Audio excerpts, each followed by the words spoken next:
This is a SkyWatcher short tube 80mm telescope, refractor telescope, and it is better than the Orion version. I'm surprised. Orion has a lot of not only chromatic aberration.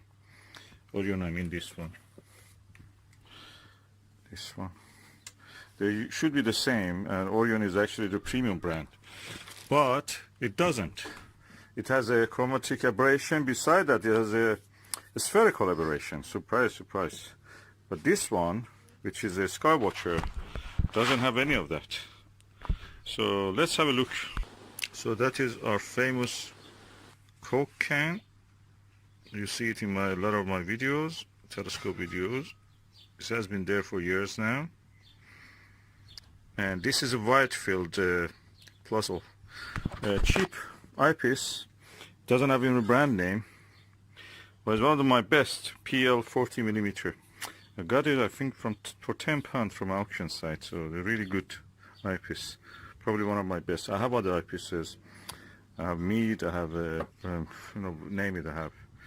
This one gets a lot of use because it's such a wide field of view. It makes the telescope really worthwhile. It gives more than 3 degrees, 4 degrees of the field of view.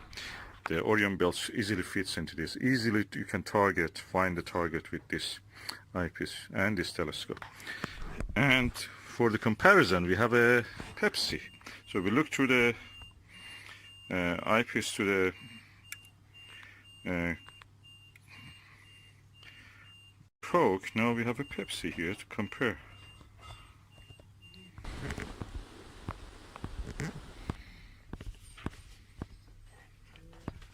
That's not bigger than this. So 80mm is I think is a crucial size that makes a difference between a refractor and a reflector. Orion, I looked with the Orion to the Jupiter 80mm Orion. It was just a blob, messy. You could not see really. Chromatic aberration was really bad. Beside the spherical aberration, which actually ruined the picture.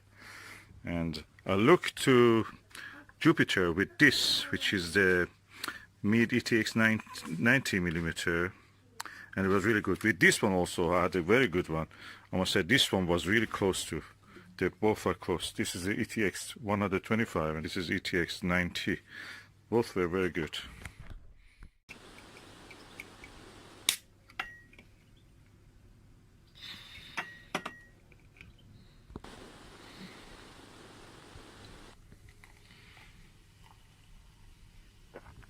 This is a hot day. You can see I have now used this camera bracket with my mobile phone, and I'm focusing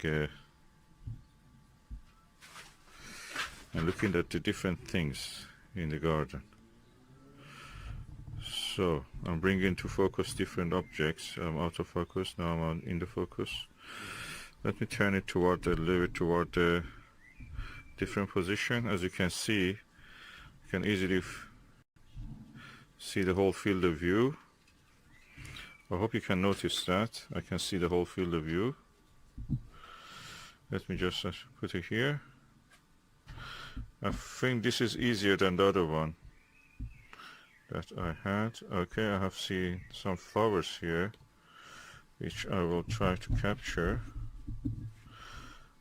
in focus.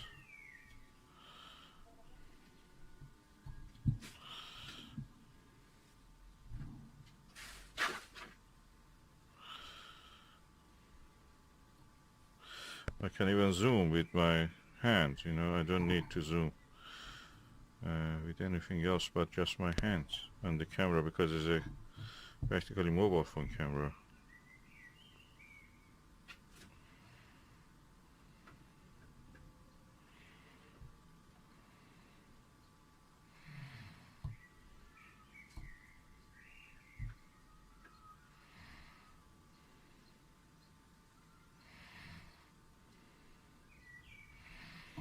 And let me see a little bit higher in the sky. Okay, that's a good shot of a few flowers which are not opened.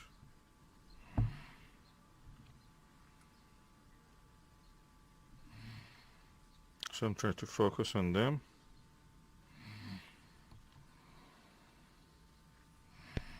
Let me exit the, reduce the zoom. Okay, I'm now going to the sky just to see if I can focus on any purple fringing. You be the judge. Do you see any purple fringing? I go out of the focus. Out of the focus. This is a SkyWatcher, by the way, EVO StarTravel 80 millimeter. So it practically has a good amount of the aberration. But with this image, you can see that there is not much actually purple fringing. When you see a dark object like this branch against the brightness of the sky, you should see the purple fringing at least out of the focus. And I don't see any of that. So this camera does really well, and the mount, of course. I can move the field of view slightly just to see what can I achieve. Let me see, let me try this. Okay, I'm moving now. As you see, I'm moving hovering over the telescope eyepiece. And I can move in this other direction by turning this one. As you can see, I think this mount is really, this camera mount is really good. Works really well with my mobile phone, although the pressing of the camera bracket is actually on the on-off button, but it does well. I'm focusing and I'm going out of focus again. So let me see a few of these flowers. Keep the focus on them. Yeah, those are not opened. I shift the image. Okay, there is at the center a few nice flowers. They have not opened, but I'm using a Dobsonian mount, which is for the SkyWatcher Virtuoso 4-inch one. As you can see, it works really well. When I'm zooming, I can actually have the full frame picture. So I suppose if it was the moon, I could actually zoom as if I was zooming on the craters.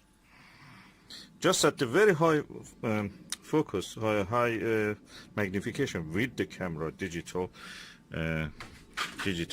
magnifying, I can see some tiny red bits, I'm not sure, around the flowers in the lower part of the image. Or if you're looking like that, is probably to the right of the image, around the flowers.